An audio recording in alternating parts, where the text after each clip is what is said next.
belum dimulai. Sampai saya bilang stop ya. Ada yang belum? Ada yang belum? Ada yang belum? Dilipat dulu. Sudah. Oke. Sudah. Mulai. Tukar.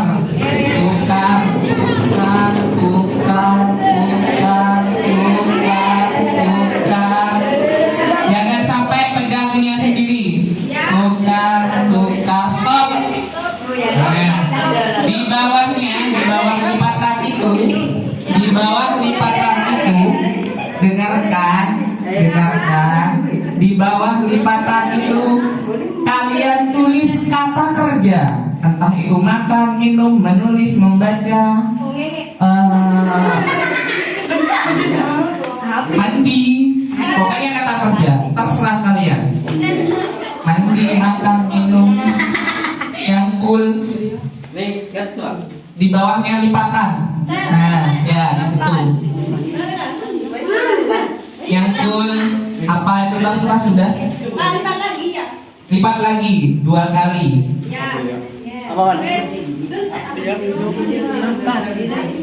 Jangan lihat namanya loh ya. Namanya nggak usah dilihat. Udah. Pokoknya kata kerja terserah kalian. 1 Pak. 1, jangan banyak.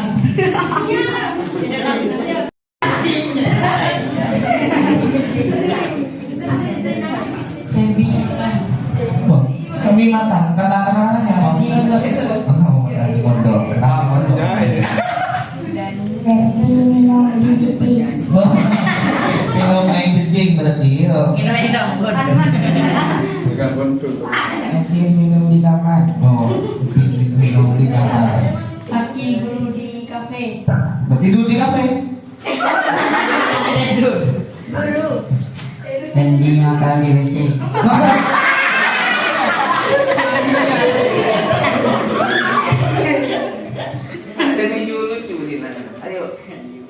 Dan baca di pondok.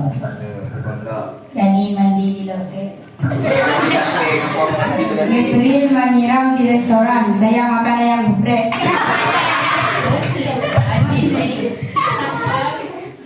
Diki kerja di sungai.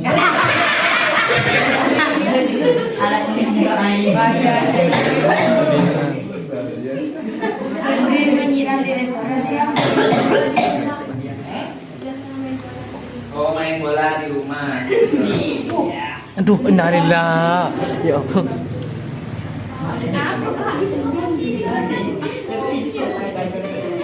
Makan di kamar mandi. Mandi, nyaman.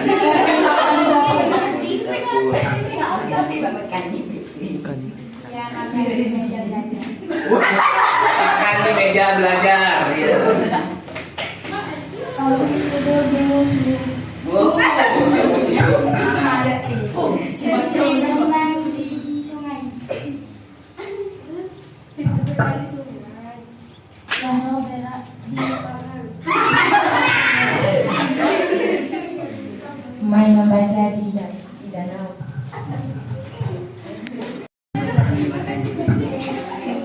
Sudah tahu semua ya namanya ya?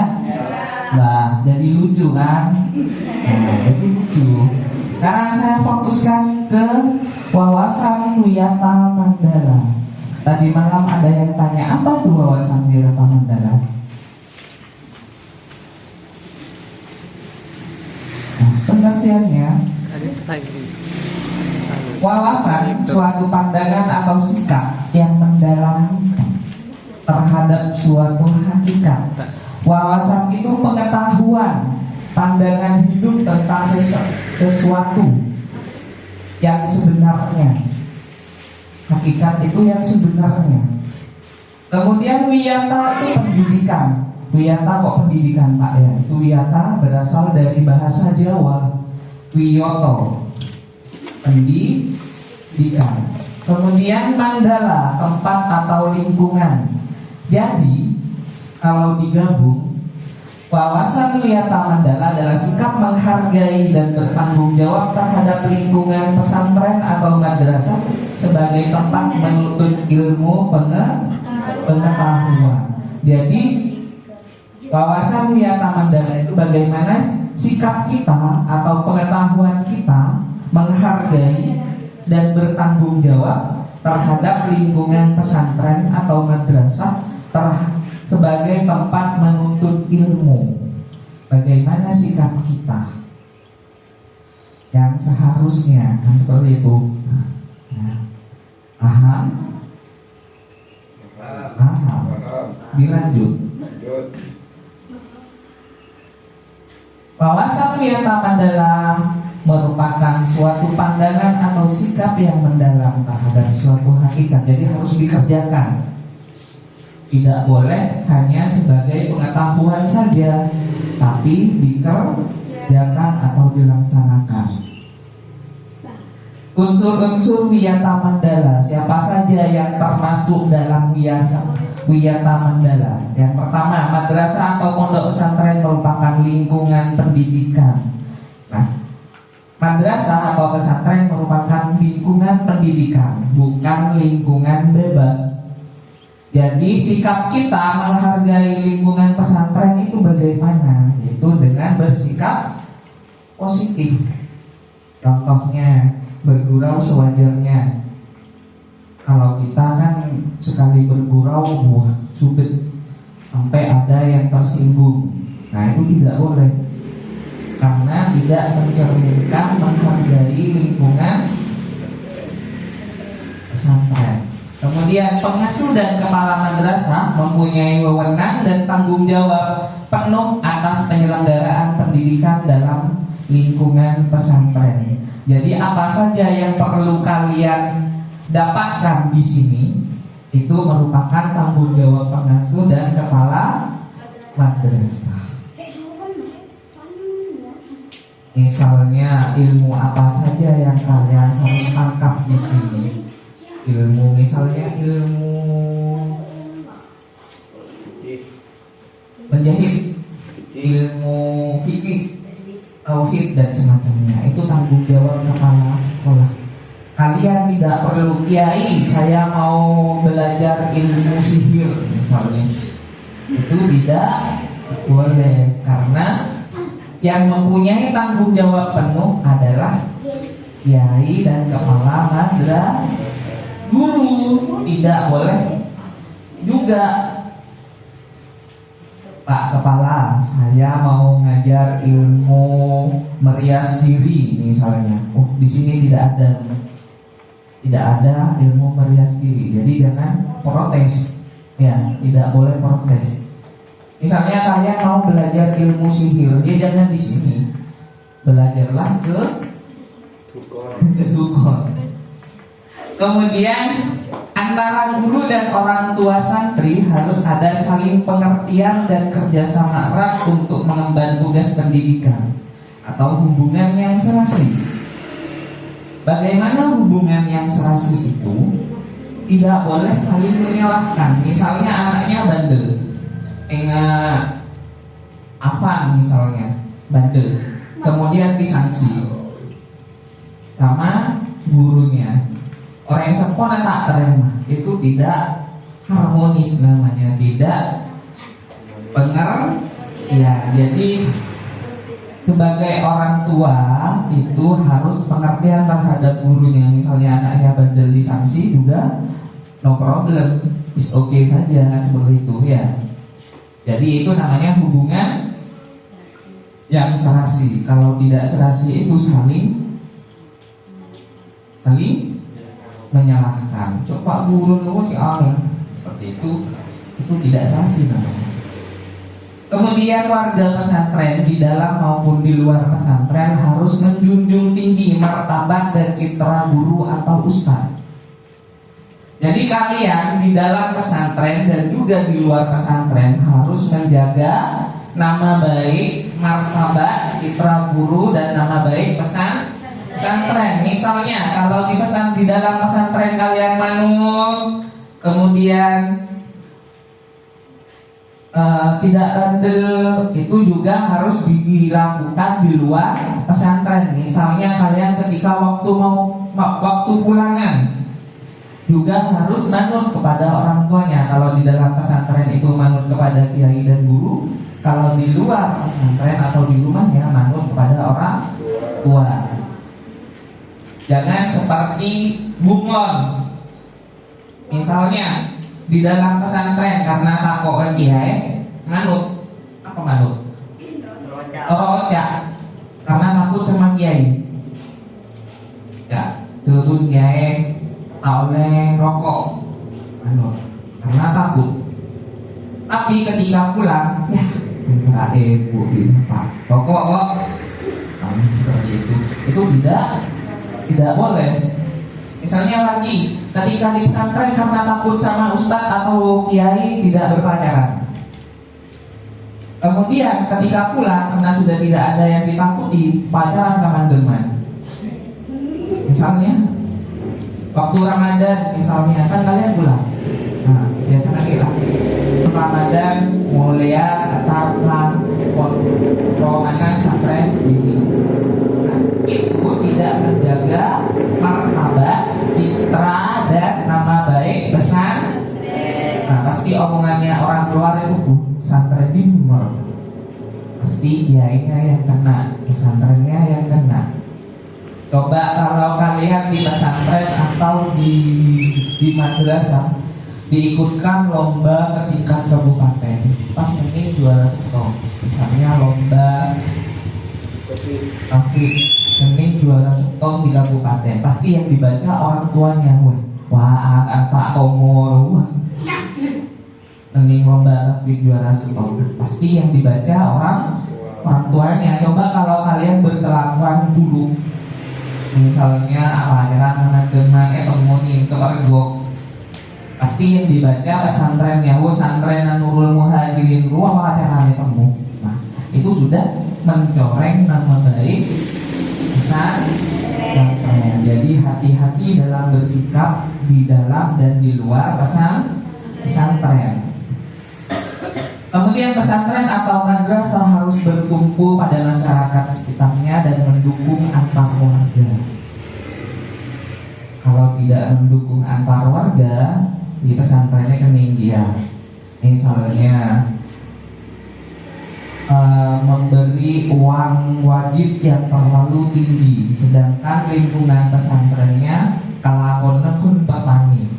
Misalnya uang wajibnya 15 juta per tahun, sedangkan warga di sekitar atau wali santrinya hanya mata pencahariannya bertani. Cocok enggak? Enggak cocok. Mendukung enggak? Enggak. Nah, itu namanya bukan pesantren. Kantor pajak. Paham dari sini unsur wiyata mandala? Paham. Kemudian dilanjut.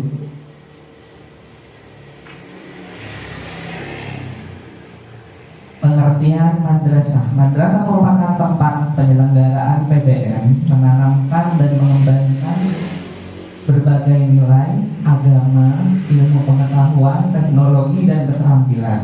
Madrasah merupakan lembaga pendidikan formal, tempat berlangsungnya PBM untuk membina dan mengembangkan itu. Nah, sekolah atau madrasah itu bertujuan mengembangkan berbagai nilai ilmu, pengetahuan dan teknologi, agama, dan keterampilan. Nah, kalau kalian masuk ke pesantren itu bodoh, keluarnya harus pinter. Mau masuk ke pesantren bodoh, keluar dari pesantren dan bodoh, dari mana? Nah, berarti kalian sendiri yang tidak mau belajar. Jadi kalian masuk ke pesantren sini itu akan dididik berbagai macam ilmu agama, pengetahuan, teknologi, dan keterampilan. Keterampilannya apa? Kalian pernah diajarin lebih apa misalnya buat baju? Nah, itu namanya keterampilan. Kalau teknologi, ilmu pengetahuan dan teknologi, kalian diajari komputer enggak di sini? Diajari. Makanya yang dulu kalian tidak tahu komputer, yang kalian dulu tidak tahu menjahit, nah di dalam pesantren diajari. Itu namanya lembaga proses belajar mengajar. Ini PBM, itu proses belajar mengajar. Lanjut. Fungsi madrasah sebagai tempat masyarakat belajar karena memiliki aturan atau tata tertib kehidupan yang mengatur hubungan antara guru, pengelola pendidikan, siswa dalam PBM untuk mencapai tujuan pendidikan yang telah ditetapkan dalam suasana yang dinamis. Dinamis dalam nyaman. Jadi di sekolah itu harus nyaman. Montak kok benih dinamis namanya. Misalnya bel kayak maju masuk aku kok itu tidak dinamis namanya. Takut ke guru itu tidak dinamis namanya. Ya. Kemudian bel ya di ada kayak kiai keluar itu tidak dinamis namanya. Yang dinamis dalam apa? Dinamis itu atas dasar kesadaran diri sendiri. Misalnya di bel terus dia kok tuh masuk, itu namanya dinamis. Mungkin beda bangsa nih, ayo masuk, itu tidak dinamis karena terpaksa. Jadi butuh kesadaran kalian sendiri. Mulai bel masuk langsung itu dinamis. Mungkin esoro di ustadznya sudah di bel tapi di dung-dungan pasti esoro saya masuk itu tidak atas kesadaran diri sendiri, itu namanya tidak dinamis. Derma yang baik, gimana yang baik? Kalau sudah di bel langsung masuk, tak usah dente esoro, tak usah guru jom masuk jom, tidak usah seperti itu. Paham?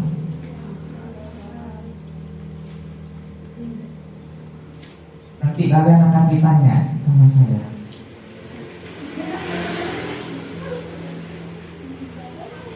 Ciri-ciri madrasah, ciri-ciri sekolah sebagai masyarakat belajar. Ada guru dan siswa, timbulnya PBM yang baik. Mohon bedegurun ada siswa, nah ini madrasah.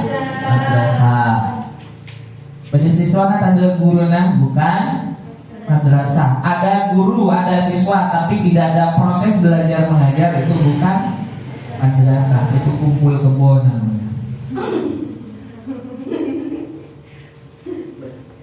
Pada guru, pada siswa, tapi tak acur, itu kan madrasah kan? Itu hanya tongkrongan, kafe, ganti guru, kafe. Kalau ada siswa, ada guru, ada PBM, itu baru yang disebut dengan madrasah atau pesantren. Pesantren dari santrennya berkiai, pada ustadznya. Tapi tidak ada proses belajar mengajarnya, itu hanya sebatas hotel, karena orang nginep. Ya. Jadi yang disebut dengan madrasah atau pesantren, ada guru, ada siswa, dan timbulnya PBM yang tertib, baru disebut dengan lembaga pendidikan. Kemudian tercapainya masyarakat yang sadar mau belajar dan bekerja keras. Dan kita mau tak sadar, tidak ada kesadaran diri untuk belajar, itu belum sukses. Lembaga pendidikan yang sukses itu timbulnya kesadaran belajar dari siswa-siswinya. Itu mentak sukses. Kita lah.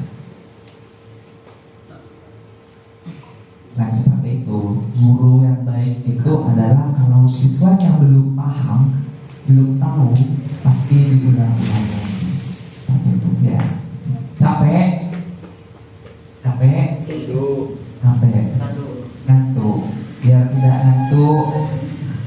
game lagi. Kita game lagi. Duduk sudah. Nah, ya.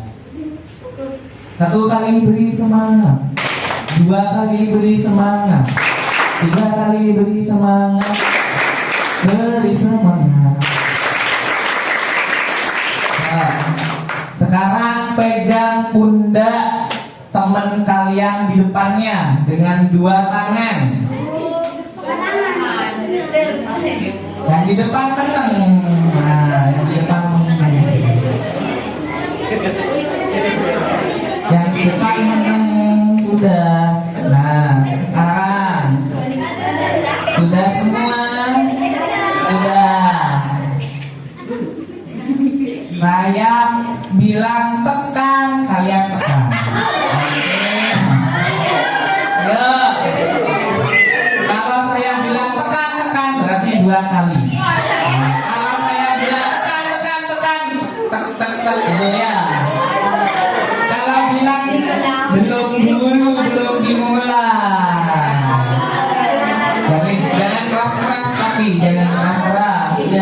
Ya. Kalau saya bilang guling kiri berarti kalian gini. Guling kanan. Oke. Nih. Yuk. 1, 2, 3 pegang sudah. Guling kiri. Guling kanan. Berdiri. Maksudnya berdiri dengan gini.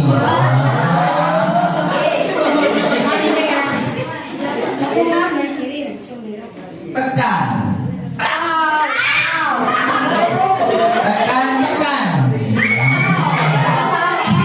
Lepaskan.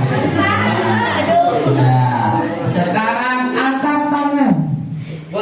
Yang kanan. Kepal.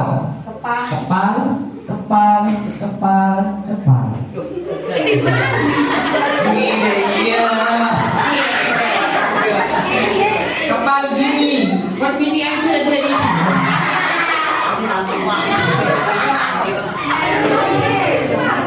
Kepal gini. Ayo. Turunkan. Angkat tangan kiri. Kepal. Turunkan.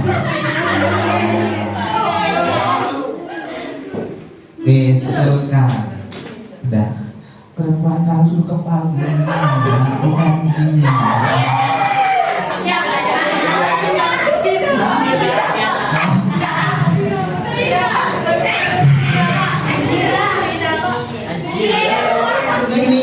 Iya. Sudah? Ngantuk masih? Kita lanjut.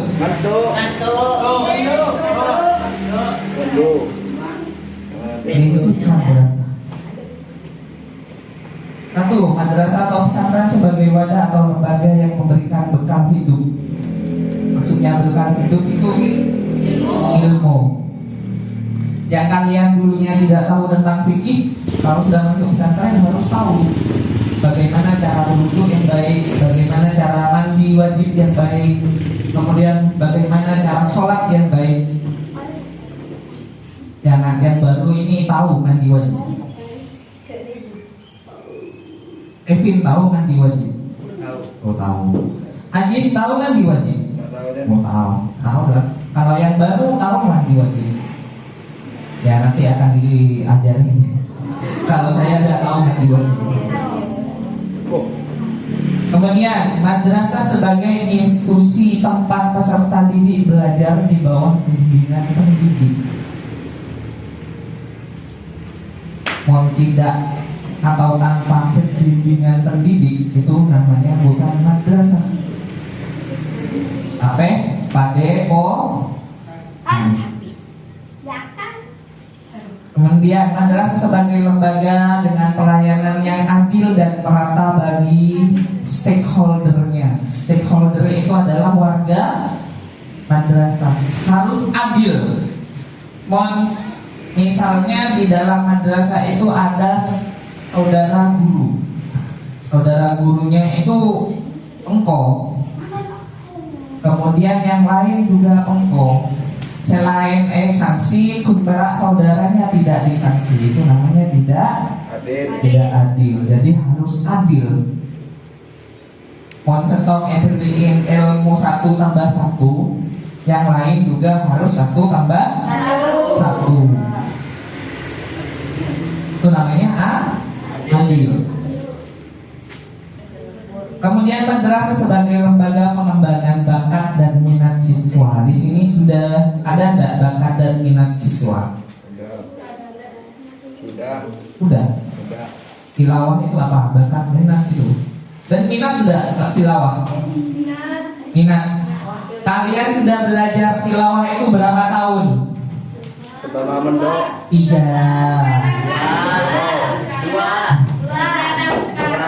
tahun sekarang. 2 tahun. Ada yang bisa tilawah?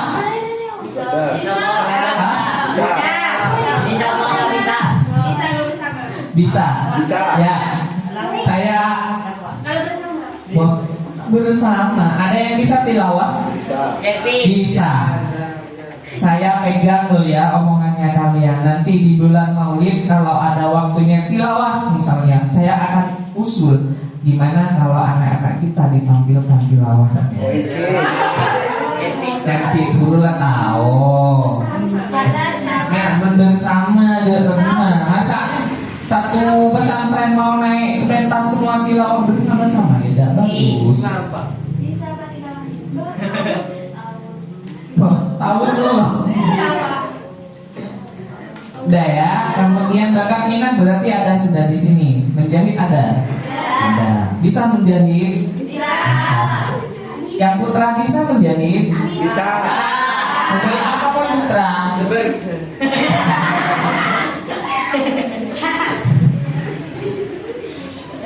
Kemudian nomor 5, madrasah sebagai lembaga pendidikan, pembinaan potensi di luar inteligensi. Di luar inteligensi atau di luar bakat kalian. Melakean ya jadi silat ya. Kalau di luar inteligensi namanya. Binian ya celin masak enggak? Jadi masak. Iman sih baru diajarin.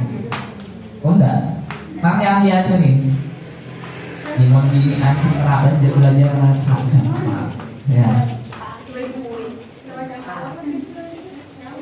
Kemudian madrasah harus memberikan perhatian serius untuk mengembangkan kemampuan emosional dan sosial. Emosional, mon orang ngosokan ke rumah caranya supaya tak ngosokan. Itu diajari. Kemudian sosial, bagaimana caranya kalian bersosial terhadap temannya. Bersikap terhadap temannya yang baik itu bagaimana? Nanti diajari di sekolah.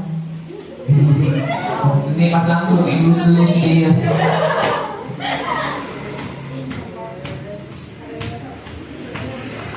Madrasah sebagai wahana pengembangan sikap dan watak. Kalau sikap itu bisa dirubah, kalau watak tidak bisa dirubah. Misalnya wataknya keras, emosian, kita akan bisa auto jadi lemah lembut. Tapi kalau di madrasah diajarin nanti, ya khususnya di PKN, kemudian di IPA, di Tauhid, nanti kalian akan tahu dengan sendirinya bagaimana cara merubah watak atau sikap kita. Itu. Hidupnya. Madrasah sebagai wahana pendewasaan diri. Dewasa. Maksudnya begini, kalian masuk ke pesantren ini kan masih kecil, kemudian seiring dengannya berjalannya waktu berapa tahun nanti akan dewasa dengan sendirinya. Tapi jangan, misalnya yang baru-baru kan masih kecil ya. Jangan berteman dengan orang yang sudah dewasa. Misalnya berteman dengan Pak Bapak yang pengiran kalian sama kalian ini beberapa kadang burungnya itu dewasa belum waktunya bujung nantinya apa nah jadi bertemanlah dengan sebayanya biar tidak dewasa belum waktunya. Misalnya yang baru-baru jangan berteman dengan orang yang merokok. Aleta rokok ya. Ya. Kemudian madrasah sebagai bagian dari masyarakat belajar, learning society.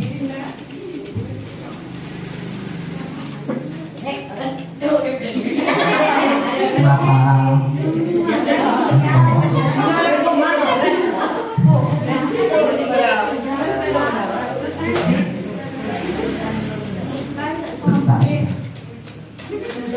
Nah, seharusnya pesantren atau madrasah ini seperti ini. Madrasah merupakan lingkungan bebas rokok bagi semua pihak. Nah, seharusnya seperti ini. Jadi pesantren atau madrasah itu seharusnya lingkungan bebas rokok bagi semua pihak. Bagi semua pihak. Kecuali ada kebijakan dari pengasuhnya. Misalnya kita rapat sebagai sederajat, misalnya tidak MA tidak apa merokok,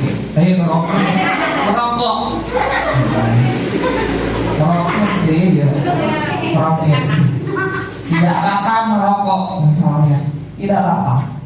Tapi seharusnya merupakan lingkungan bebas rokok bagi semua pihak.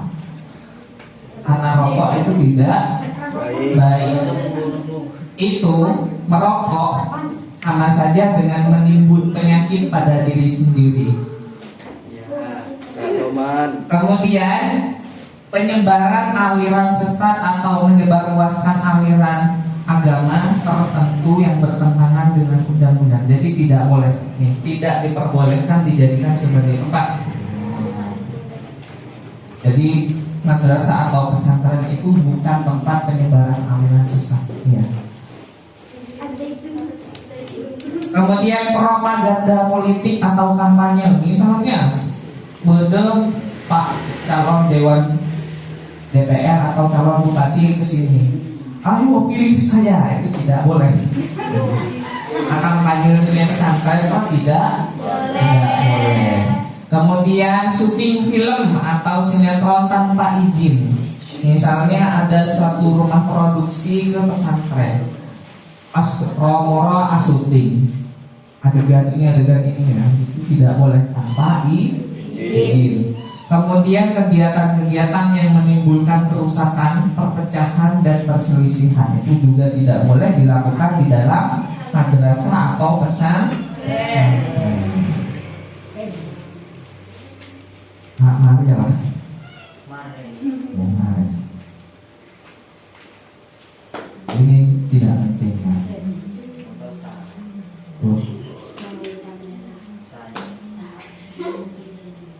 Nah, tahap preventif yaitu upaya untuk meniadakan peluang-peluang yang dapat memungkinkan terjadinya kasus-kasus negatif di sekolah.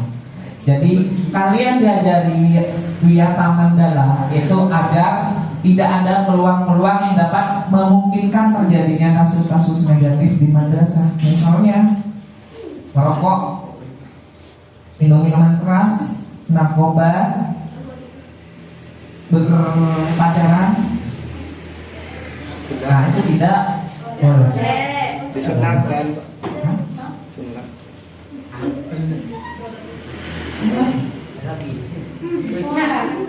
Nanti ketika sudah tiba waktunya kalian akan menikah. Tapi kalau di sini jangan dulu. Ya. Kemudian tahap represif yaitu upaya untuk menindak siswa yang telah melanggar peraturan-peraturan dan tata tertib sekolah. Jadi setiap pelanggaran itu ada sanksi. Misalnya kalian balik terlambat, otomatis punya masih, yaitu dengan pulang terlambat. Baliknya terlambat, kalian juga harus bertanggung jawab dengan pulang belakangan. Itu. Terima kasih. Ada pertanyaan?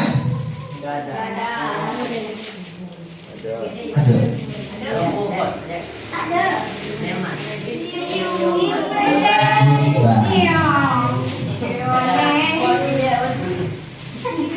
Begitu tidak ada.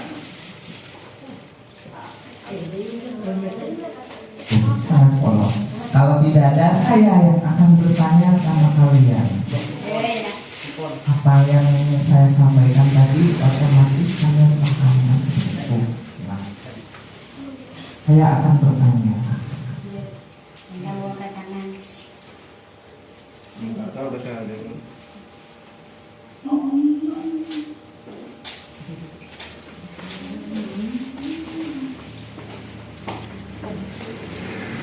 Dari tadi saya sudah ngoceh-ngoceh.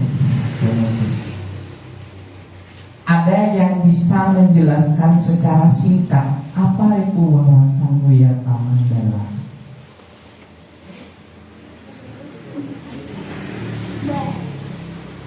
Kevin, bisa? Apa bisa? Siapa yang bisa menjelaskan secara singkat apa itu wawasan Wiyata Mandala?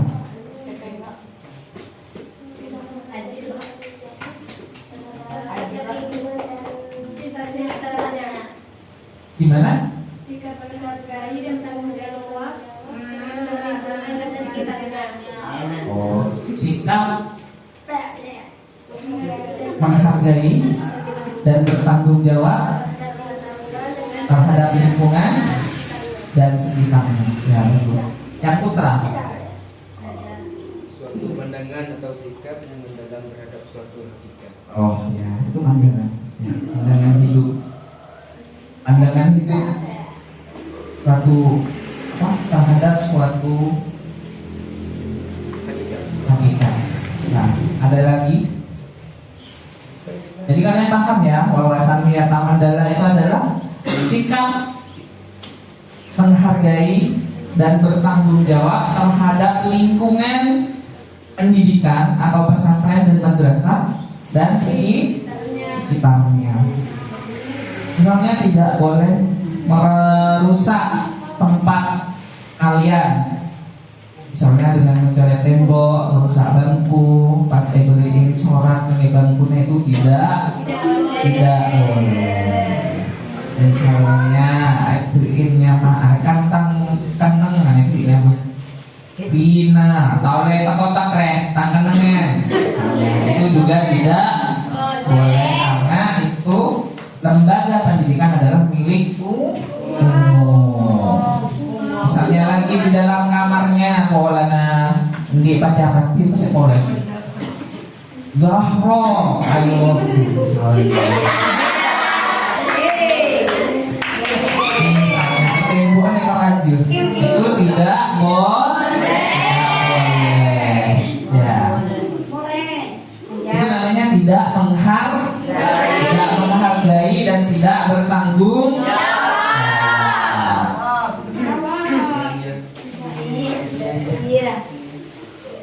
Misalnya lagi sepatu nah lesen karena punya cowok yang ganteng misalnya lesen.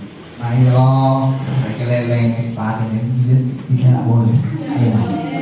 Janganlah kalian berpacaran dulu, masih jauh perjalanan. Misalnya kalian mau haji, kalian itu masih masa nunggu. Ada bentar nunggu di sini, lanjutnya.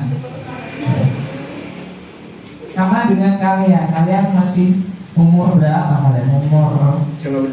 Di mana paling tua siapa di mana? Febi. Umur berapa kamu Bi? Ya, Maryam. Iya Bi, laki Febi paling tua. Umur berapa Bi? 12. 12.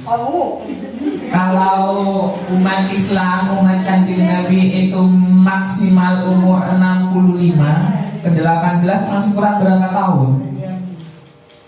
Masih panjang ya.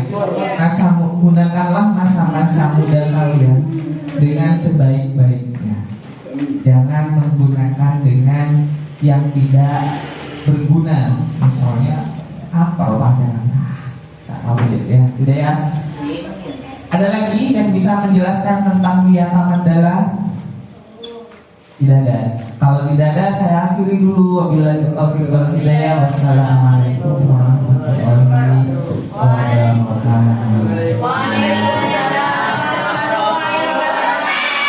Satu kali tepuk pramuka.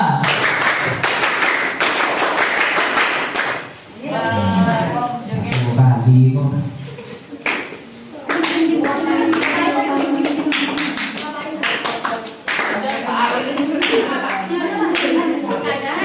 Benih dek Pak. Sore. Tunggu.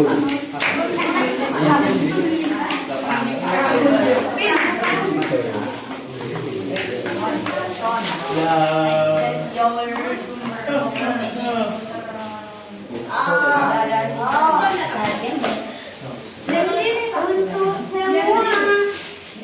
Dan ini grup. Sampai akhir.